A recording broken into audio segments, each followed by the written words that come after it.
오늘 주일 일부 예배를 드리기 전 간단한 광고 말씀을 드립니다. 코로나 바이러스 감염증 19 확산에 따른 예배 변경 사항 안내입니다. 공예배 외에 모든 모임을 중지합니다.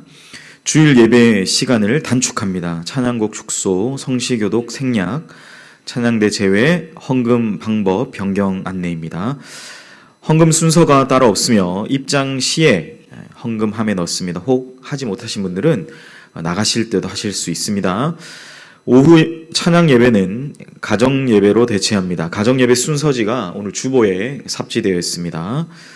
식당 운영을 당분간 하지 않습니다. 각 부서별 식사와 간식도 금지가 됩니다.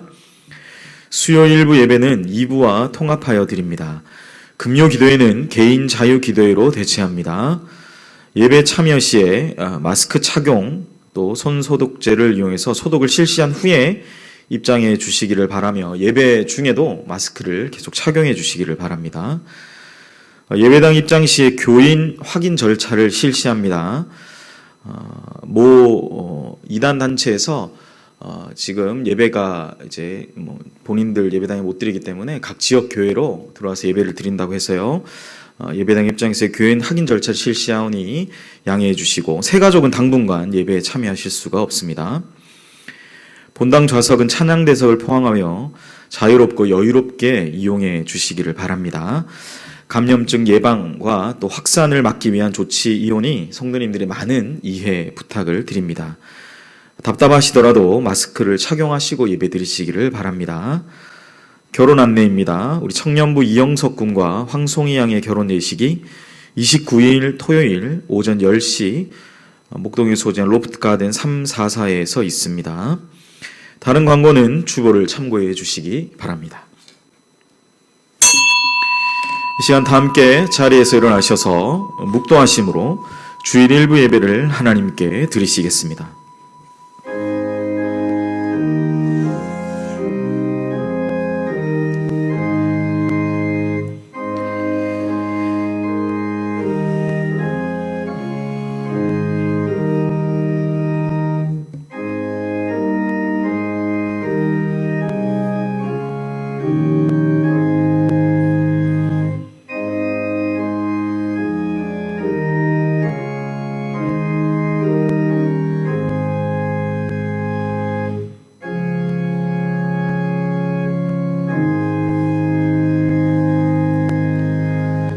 천지의 대주제 되시는 우리 하나님 아버지, 지난 한 주간 악한 상황과 환경 가운데서도 우리 모든 성도님들 지켜주신 은혜에 감사드립니다.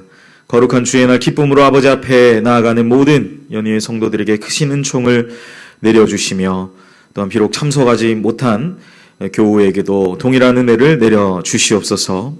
우리의 연약함으로 인해 지었던 지난 주간의 모든 죄들을 용서해 주시고 죄사함 받아 기쁨으로 우리에게 주신 삶의 현장으로 나아가게 하소서.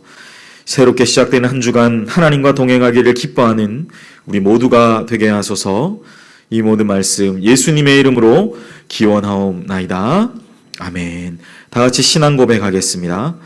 전능하사 천지를 만드신 하나님 아버지를 내가 믿사오며 그 외아들 우리 주 예수 그리스도를 믿사오니 이는 성령으로 잉태하사 동정녀 마리아에게 나시고 본디오 빌라도에게 고난을 받으사 십자가에 못 박혀 죽으시고 장사한 지 사흘 만에 죽은 자 가운데서 다시 살아나시며 하늘에 오르사 전능하신 하나님 우편에 앉아 계시다가 저리로서 산자와 죽은 자를 심판하러 오시리라.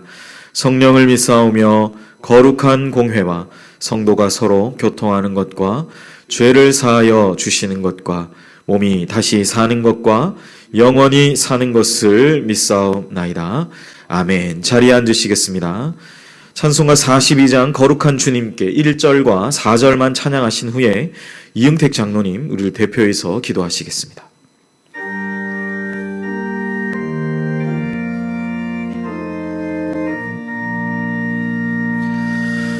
거룩한 주님께 예배를 드리세 무릎을 받으셔서 영광 돌려 금 같은 순종과 향기로운 겸손을 주님께 바쳐서 경배하세. 떨면서 바치는 이 작은 예물도 주님은 귀하게 받으시리. 어두운 밤 지나고 새 아침 맞으니 믿음과 소망을 늘 주시리.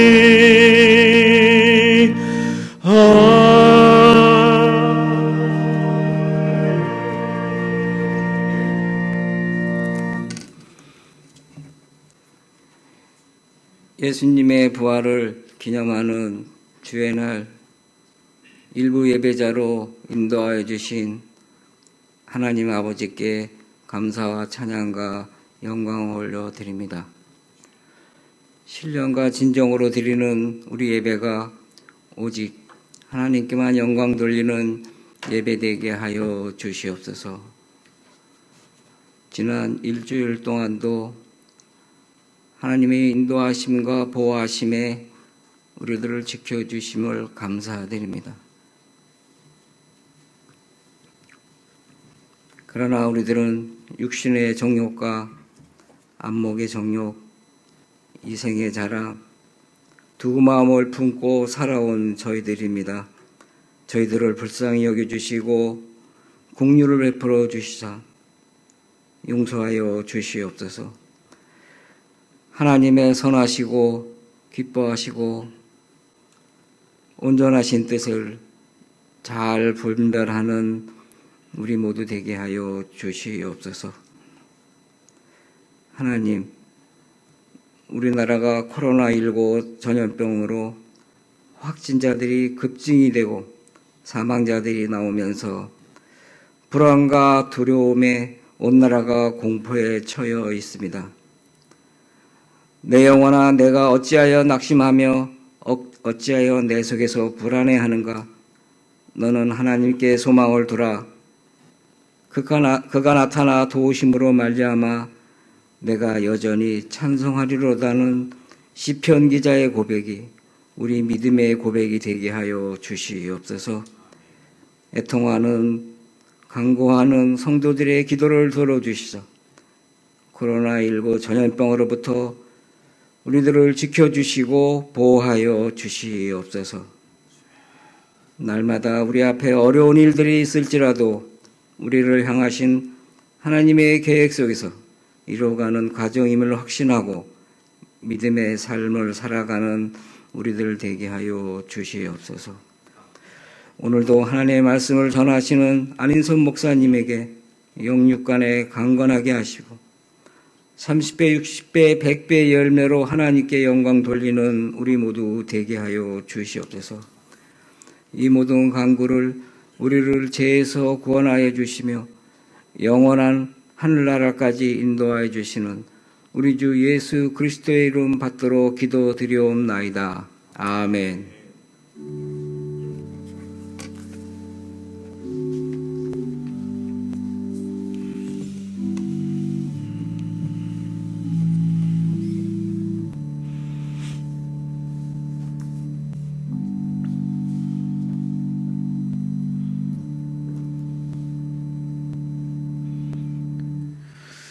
오늘 우리에게 주시는 하나님의 말씀입니다. 다 같이 겸허한 마음으로 하나님의 말씀을 받겠습니다. 하나님의 말씀은 구약 성경 예레미야 29장 4절부터 14절까지의 말씀입니다. 구약 성경 1096면에 있습니다.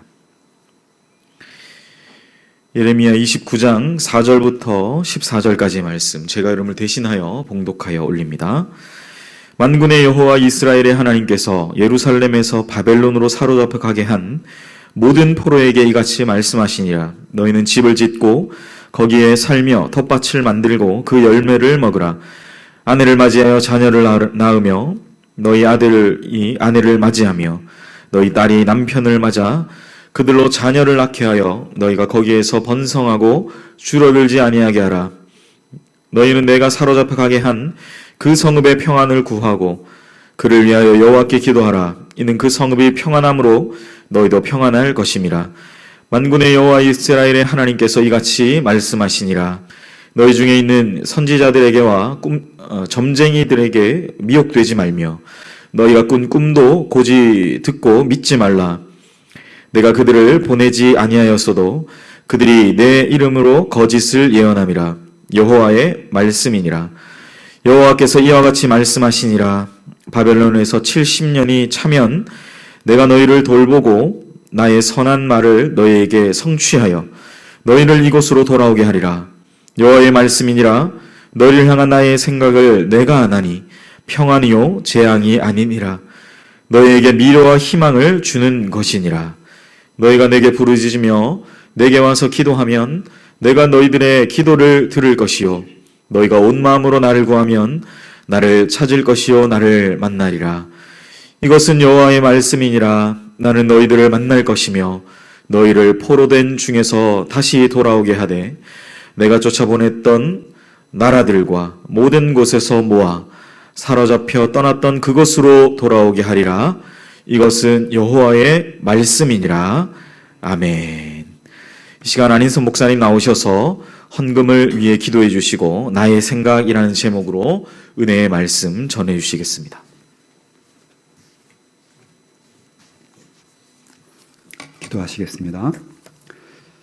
하나님, 복된 주일을 맞아 하나님께 경배하러 나오면서 우리가 가진 조그마한 물질들을 드렸습니다.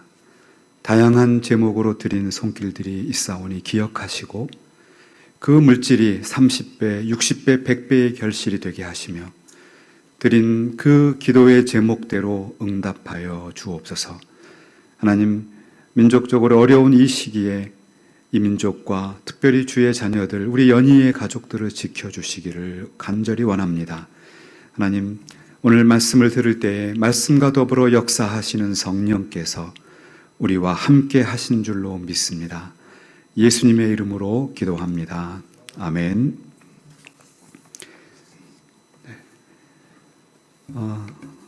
코로나19 바이러스가 급격히 확산되었습니다. 지난 주일만 해도 확진자가 28명에 5일이었던가요? 그 기간 동안에 확진자가 없었습니다. 그런데 갑자기 이렇게 대규모로 발생하게 되어서 너무나 안타까운 마음입니다. 영적으로 건강한 신앙 위에 서서 이런 시기들을 잘 지혜롭게 대처해 나가시기를 바랍니다. 이 코로나19 바이러스를 바라보면서 우리는 이것을 어떻게 신학적으로 해석해야 될까 곰곰이 생각하게 됩니다. 저는 문득 욥의 이야기가 생각이 났습니다. 재산을 잃고 가족을 잃었습니다. 주변의 사람들은 그가 하나님께 큰 죄를 범해서 벌을 받는다고 말했습니다. 그러나 성경은 어떻게 말하고 있을까요? 성경을 보면 욥도 그 원인을 알지 못했습니다. 그러나 욥이 분명하게 알 수 있는 것은 주신 이도 여호와요 거두신 이도 여호와라는 것입니다. 욥의 고난에 대해서 하나님은 처음부터 알고 계셨고 하나님의 보호 아래에서 그 고난이 있었다는 것입니다. 신학적으로 하나님의 은총은 일반 은총과 특별 은총으로 나누어서 설명합니다. 특별 은총은 예수 그리스도의 십자가를 통해서 죄로부터 구원을 받는 그 복음을 말합니다. 일반 은총, common grace라고 하는 것은 하나님의 창조 세계의 질서와 관계됩니다. 공적인 삶의 영역이고 상식이 통하는 영역입니다. 이 하나님의 일반 은총에 근거해서 의학적인 연구와 인간의 철저한 예방과 실천을 통해서 이 코로나19 바이러스 사태는 극복되어져 갈 것입니다. 의학적인 성과와 예방을 위한 인간의 노력, 이것이 하나님의 일반 은총에 속한다는 것입니다. 그래서 이런 거 뭐가 대단하냐, 기도하면 난다 이렇게 생각하는 것은 미신에 가깝다고 보여집니다. 하나님은 일반 은총의 영역에서 우리를 보호하시고 지켜주십니다. 오늘 예레미야 29장을 통해서 함께 하나님의 은혜를 나누기 원합니다. 이 예레미야 선지자는 참 어려운 시기에 활동했던 사람입니다. 그가 선지자가 될 때는 요시야라고 하는 왕이 이 자리에 있었습니다. 유다의 마지막 시대, 가장 마지막으로 하나님 보시기에 선한 왕이었습니다. 그런데 이 요시야가 죽고 나서 20년도 되지 않아서 유다는 정치, 경제, 사회, 영적인 모든 면에서 아래로 곤두박질하게 됩니다. 우리가 잘 알고 있는 나훔, 하바국, 그리고 스바냐 이런 선지자가 같은 시대에 같은 유다에서 활동했던 분들입니다. 오늘 우리와 비슷한 정치적, 사회적 상황이었습니다. 당시 최고의 강대국은 아수르였는데 이 아수르가 새롭게 떠오르는 바벨론에 의해서 수도가 니누에인데 니누에가 파괴됩니다. 그러니까 아수르는 애굽하고, 그전에는 서로 대립관계였는데 애굽하고 동맹을 맺게 되고, 유다는 마치 우리 한국이 강대국에 쌓여 있는 것처럼 유다는 이 나라 저 나라가 다 두려운 존재죠. 그래서 애굽과 싸우다가 요시야 왕은 전쟁에서 죽어버리고 말았습니다. 한치 앞도 예측할 수 없는 이런 상황을 틈타서 바벨론은 당시 최고의 강국인 아수르를 완전히 멸망시켜버리고 그 지역을 지배하는 최고의 강국으로 신흥대국이 되었습니다. 그런데 이 바벨론이 세계 최강국이 되었지만 유다는 아수르가 망하고 그 틈새에 그 일정 영역을 힘있게 지배하던 애굽의 영향력 하에 있었습니다. 그러니까 바벨론은 기분이 나빴습니다. 그래서 몰고 내려와서 애굽을 제하고 유다를 완전히 통치하게 되었습니다. 어떻게 보면 구한말에 조선을 두고 일본, 청나라, 그리고 러시아, 그리고 유럽의 강대국들이 서로 경쟁하고 있는 것과 아주 비슷한 것을 느끼게 됩니다. 당시 유다 왕은 여호야김이었습니다. 그는 이때에 첫 번째로 유대인들을 바벨론으로 포로로 데려갔는데 유명한 다니엘과 그 친구들이 이 포로들 중에 있었습니다. 여호야김은 바벨론에게 잠시 저항을 했지만 실패해서 죽고 맙니다. 그리고는 여호야긴이라고 하는 왕이 3개월 동안 다스리지만 역시 힘을 발휘하지 못합니다. 이제 마지막으로 바벨론의 왕이었던 느부갓네살이 예루살렘을 침공하게 되고 그리고 왕을 폐위시키고 시드기야 왕을 세우고 나서 2차로 포로를 데려갑니다. 우리가 아는 에스겔 선지자가 바로 이 시대의 포로 중에 하나였습니다. 이 시드기야 왕 때 이 어려운 시기에 유다는 여전히 정신을 차릴 수가 없었습니다. 결국 느부갓네살은 예루살렘을 공격해서 완전히 유다를 멸망시키고 맙니다. 여러분, 이것은 매우 복잡해 보이지만 간단히 말하면 아주 끔찍한 일입니다. 그것을 오늘 예레미야 29장 1절은 잘 요약해 주고 있습니다. 여러분 1절을 보시면 신흥 강국 느부갓네살 왕이 예루살렘에서 바벨론으로 끌고 갔던 포로 중에서 남아있는 장로, 제사장, 백성들에게 하나님이 편지를 전해주는 것입니다. 그러니까 지금 하나님의 백성인 유다가 하나님을 알지 못하는 그 바벨론에 완전히 멸망하고 그리고 포로가 되어서 참 처참하게 살고 있는 그 상황에 하나님이 예레미야를 통해서 편지를 주는 것이 오늘의 본문의 말씀입니다. 사랑하는 여러분, 우리가 세상을 살다 보면 하나님의 자녀에게도 세상 사람과 똑같은 시련이 찾아옵니다. 아무런 차별이 없다는 것입니다. 심지어는 하나님을 알지 못하고 하나님의 이름을 망령되게 여기는 그런 세력에 의해서 하나님의 영광이 땅에 떨어지는 것을 바라보기도 합니다. 바로 이 예레미야 선지자가 그러한 때에 지금 살고 있었습니다. 이때에 그 바벨론의 포로들을 향해서 이제 4절부터 하나님의 말씀들이 전달되기 시작합니다. 먼저 4절을 보시면 하나님께서 바벨론으로 잡혀가게 하셨고, 또 7절을 보면 사로잡혀가게 했다라고 말하고 있습니다. 무슨 말이냐 하면 그들이 바벨론에 멸망하고 포로로 끌려가는 것은 하나님이 알지 못하는 상태에서 된 것이 아니라 내가 그렇게 했다, 이렇게 말하고 있습니다. 그러면서 나는 만군의 하나님 여호와이다, 이렇게 설명하고 있습니다. 그렇습니다, 여러분. 우리 구약의 모세 시대를 보면 이스라엘 백성이 애굽에 잡혀 있을 때 바로의 마음을 강팍하게 한 것은 하나님이셨습니다. 내가 바로의 마음을 강팍하게 했다. 또 이사야 28장에 보면 예루살렘이 멸망하고 성전이 무너지는 것도 하나님이 하신 일이다, 이렇게 말하고 있습니다. 그렇기 때문에 우리는 주어진 상황 속에 되어지는 일을 바라보면서 이것을 단순하게 해석하기가 아주 쉽지 않습니다.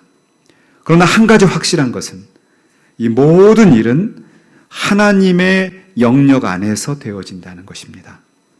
마태복음 10장 29절에 보면 예수님께서도 참새 한 마리가 땅에 떨어지는 것도 아버지께서 허락하지 않으면 될 수 없다고 말합니다.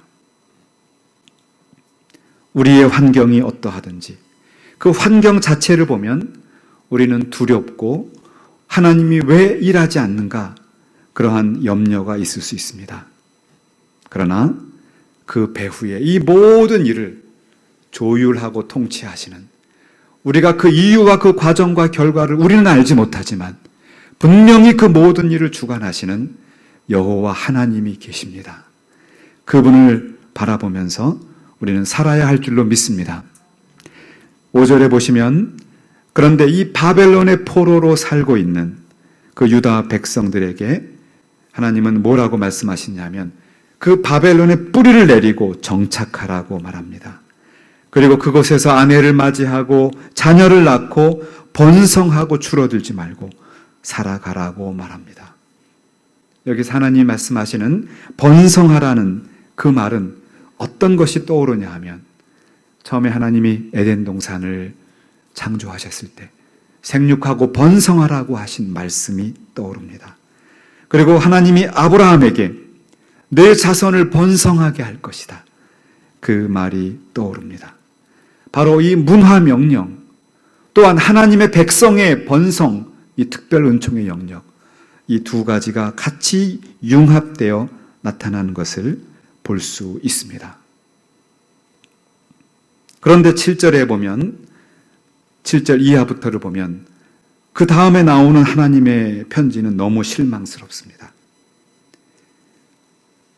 그 나라를 망하게 했던 바벨론이 망해야 되는데 이상하게도 하나님은 그 나라 바벨론의 평화를 위해서 기도하라고 말합니다.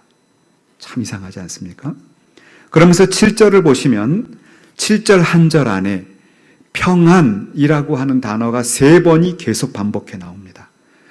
우리나라 성경은 이 히브리 성경을 잘 번역했습니다. 히브리 말로는 샬롬이라는 말입니다. 샬롬, 하나님의 평안. 영어 성경은 피스라는 말하고 포스터라는 말로 이렇게 나누어서 번역하고 있는데 제가 보기에는 한글 성경이 더 훌륭한 번역입니다. 하나님의 평안, 샬롬을 말하고 있습니다. 하나님은 그것을 가장 우선시한다는 말씀입니다.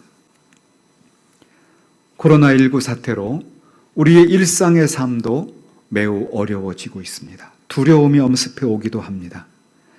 코로나 때문에 경제는 더 위축되어 갑니다. 남북 관계나 우리와 가까웠던 그런 한미 관계도 쉽지 않은 형국으로 가고 있습니다. 개인적으로는 어떻습니까?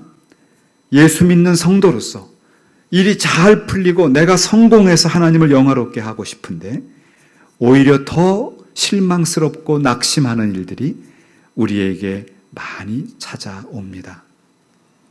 그러나 그 가운데서도 하나님이 우리에게 원하시는 것은 실망하고 낙심하고 그리고 우리가 살아가는 세상을 벗어나서 어떻게 산속으로 들어가고 도피하라는 것이 아니라 그 가운데 터를 받고 그 가운데 번성하며 평안하라고 말씀하는 것을 기억하시기 바랍니다.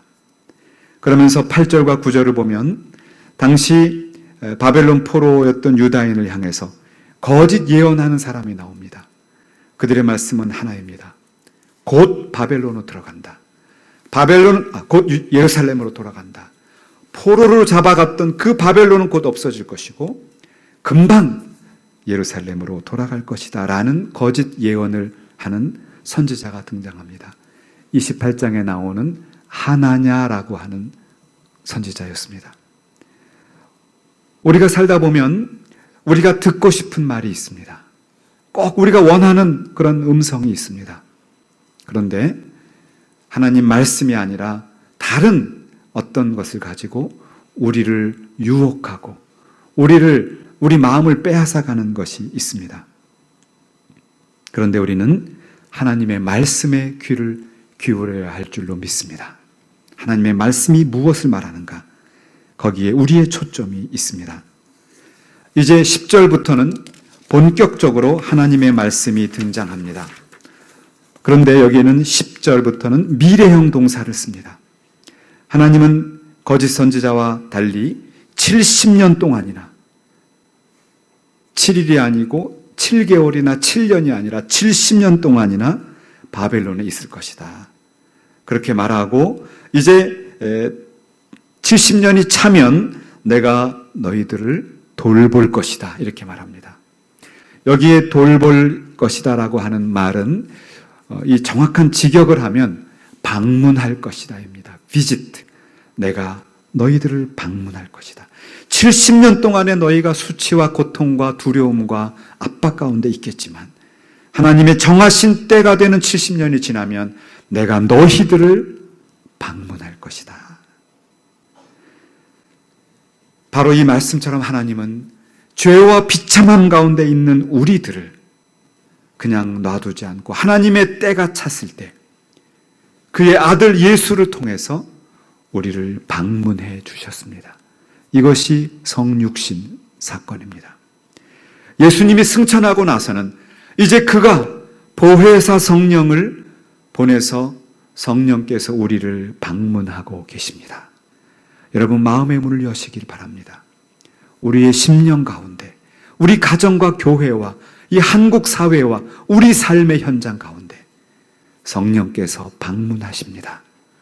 그 성령의 능력 가운데 주님과 동행하시는 여러분이 되시기를 바랍니다. 이제 마지막 11절에서 14절을 보시면 흥미로운 것을 발견할 수 있습니다. 주어가 계속 교차적으로 나오게 됩니다. 먼저 11절을 보면 주어가 나는 하나님이십니다. 하나님, 나의 생각은 나의 생각은 재앙이 아니다. 이렇게 말하죠. 한번 11절을 보실까요? 여호와의 말씀이니라 너희를 향하는 나의 생각을 내가 안다. 이렇게 말합니다. 그러니까 내가 아는데 나의 생각을 안다. 이렇게 말하고 있습니다.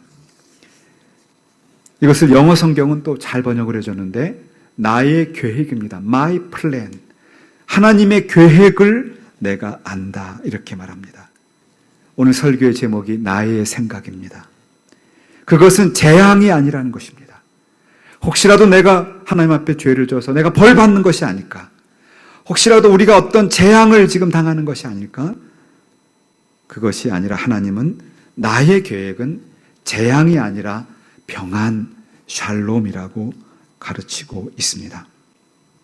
두려움과 고통이 아니라 미래요, 희망인 것입니다. 그런데 그것은 내가 만들어낼 수 없습니다. 하나님이 우리에게 주신다는 것을 주어를 통해 말하고 있습니다. 그리고 12절 앞부분에 가면 이제 주어가 바뀌어 나옵니다.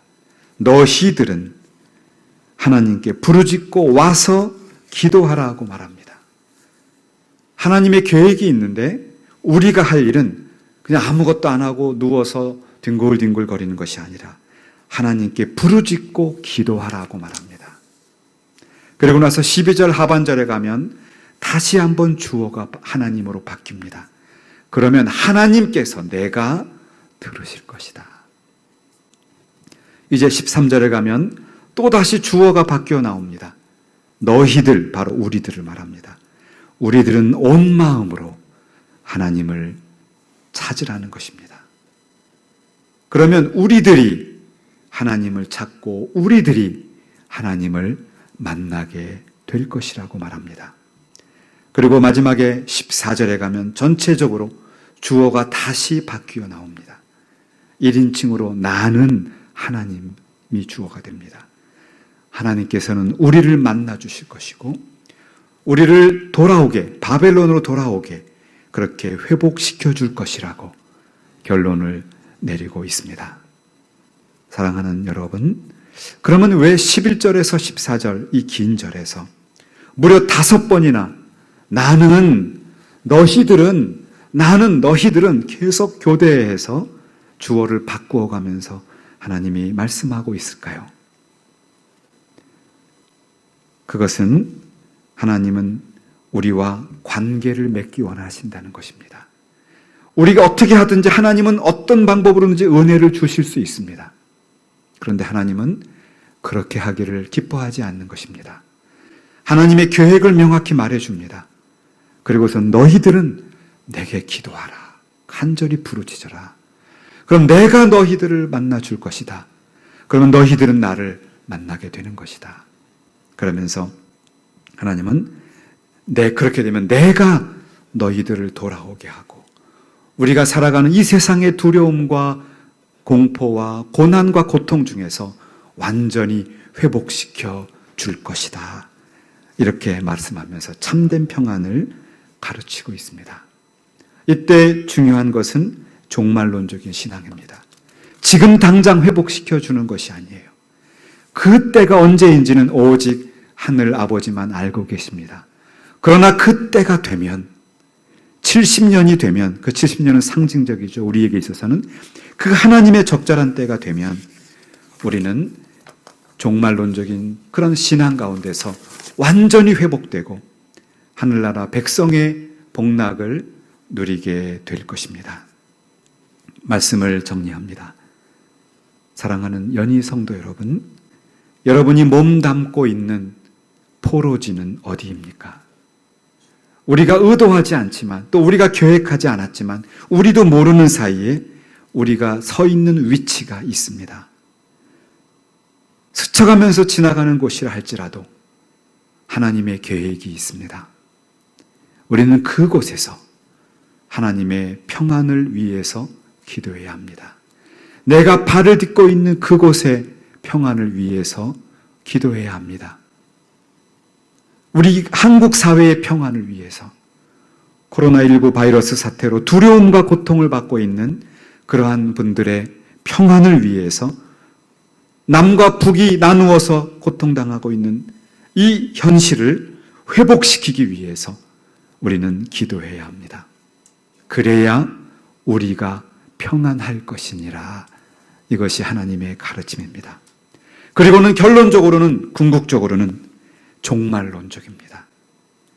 언젠가 하나님의 계획 하에서 그 때가 됐을 때 하나님은 우리 개인을 회복시키실 것이고 하나님의 백성의 고난을 거두어 들여갈 것이고 그리고는 영광 중에 임하셔서 우리를 영원한 천국 하나님 나라로 이끌어 가실 줄로 믿습니다. 우리는 나그네입니다.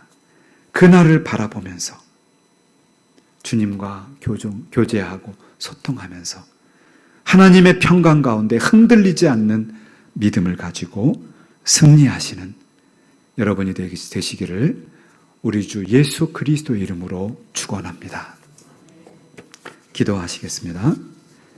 사랑의 주님, 하나님의 자녀였지만 수치스럽고 고통스럽고 두렵게도 하나님을 알지 못하는 바벨론의 포로로 끌려가는 현실이 있었습니다. 우리도 살다가 보면 정말 하나님의 자녀로서 영광스러운 삶보다는 고통스럽고 수치스럽고 두려운 일들이 찾아옵니다. 그리고 지금 우리는 코로나 바이러스로 인하여서 두려움과 또 어려운 삶의 형국을 맞고 있습니다. 그러나 하나님은 그 가운데 나의 생각, 하나님의 계획을 가르쳐 주셨습니다. 그것은 재앙이 아니라고 말합니다. 평강이요, 미래요, 소망이요, 희망이라고 말씀하고 계십니다.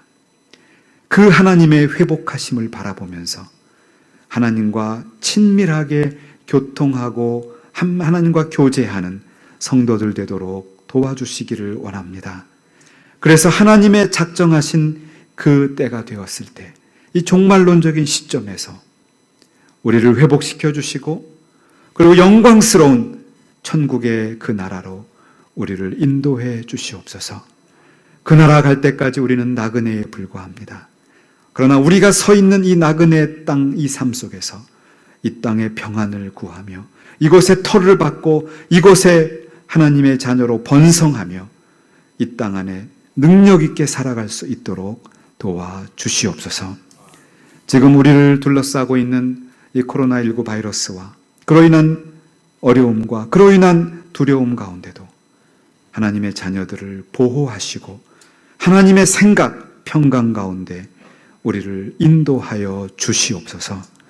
감사드리며 예수님의 이름으로 기도하옵나이다. 아멘.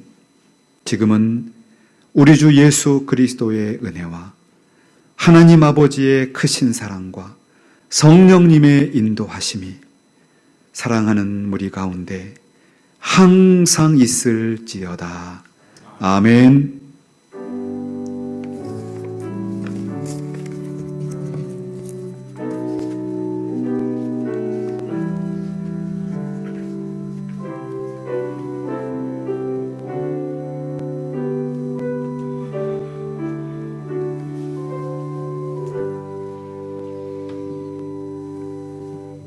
네, 이상으로 주일 1부 예배를 모두 마쳤습니다. 주위분들과 서로 인사교제 나누시고 안녕히 돌아가시기를 바랍니다.